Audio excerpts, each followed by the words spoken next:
الحمدللہ رب العالمین والصلاة والسلام علی سید الانبیاء والمرسلین۔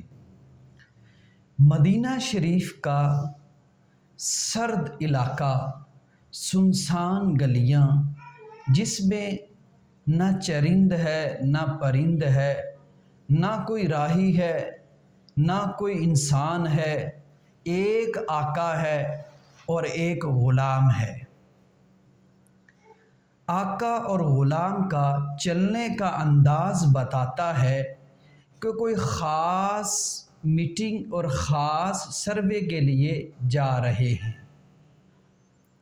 آقا اور غلام جب جا رہے ہوتے ہیں تو راستے میں ایک کٹیا پہ نظر ڈلتی ہے، اور کٹیا کے اندر، جھونپڑی کے اندر آگ جلتی ہوئی نظر آتی ہے۔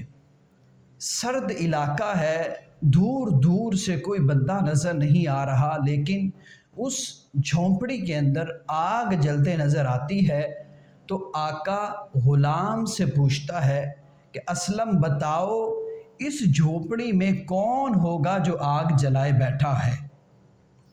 اسلم نے کہا حضور کوئی اللہ کا بندہ ہوگا، چل کے دیکھ لیتے ہیں۔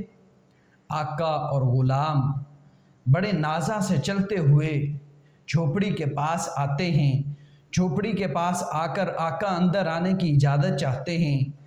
بڑی بی ہوتی ہے، اپنے بچوں کے ساتھ بیٹھی چولہے پہ دیج کی چڑھائی آگ جلائے بیٹھی ہوتی ہے، اور بچوں کو دلاسا دے رہی ہوتی ہے کہ بچوں کھانا ابھی بن رہا ہے، بچوں تم رونا دھونا بند کر دو، جیسے ہی کھانا تیار ہو جائے گا تو میں کھانا ضرور کھلاؤں گی۔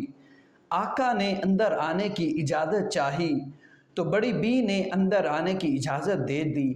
آقا نے پوچھا بڑی بی کیوں پریشان ہو؟ کہا کھانا بنا رہی ہو۔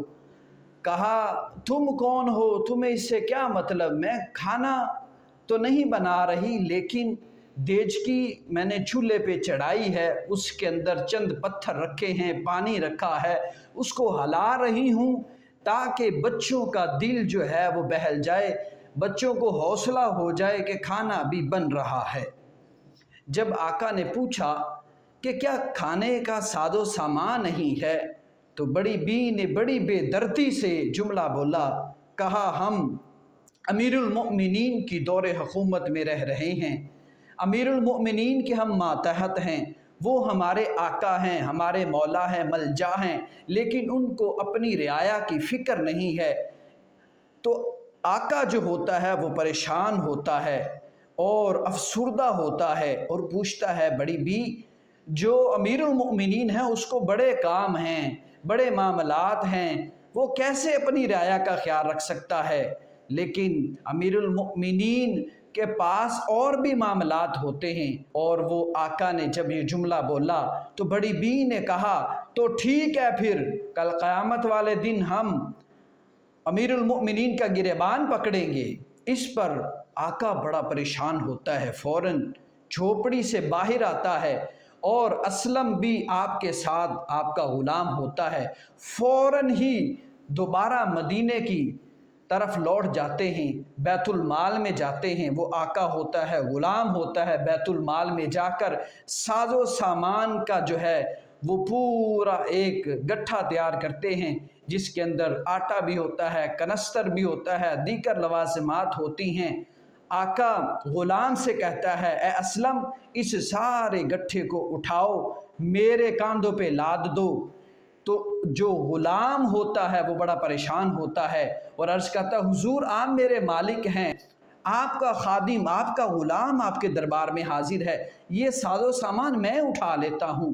تو آقا تاریخی جملہ ارشاد فرماتا ہے کہ اے اسلم یہ دنیا کا ساز و سامان کا بوجھ تم اٹھا لو گے، کل قیامت والے دن جب حساب و کتاب ہوگا تو کیا تم میرا بوجھ اٹھاؤ گے؟ اس وقت کوئی کسی کا بوجھ نہیں اٹھائے گا، لہٰذا یہ ساز و سامان میری کمر پر لاد دو۔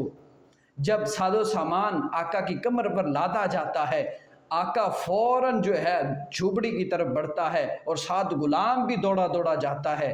اور آقا گھر میں آنے کی اجازت چاہتا ہے اور بڑی بی کو کہتا ہے بڑا برتن لے کے آؤ تاکہ کھانا بنایا جائے، وہ کھانا حقیقی کھانا ہوگا، بچوں کو دلاسا دینے والا نہیں ہوگا۔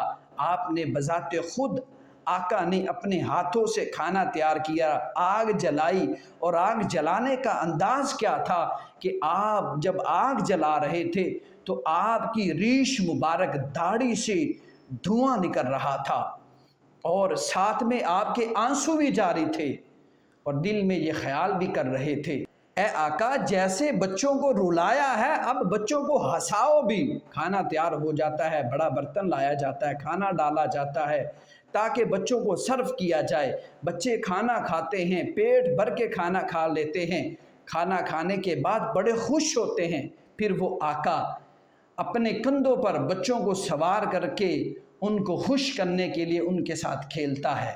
ناظرین، ڈیئر ویورز، یہ آپ کے ذہن میں آ رہا ہوگا کہ وہ آقا کون ہے؟ جی ہاں، آپ کے اور میرے پیارے جناب سیدنا عمر فاروق اعظم رضی اللہ تعالیٰ عنہ کی ذات والا تبار تھی۔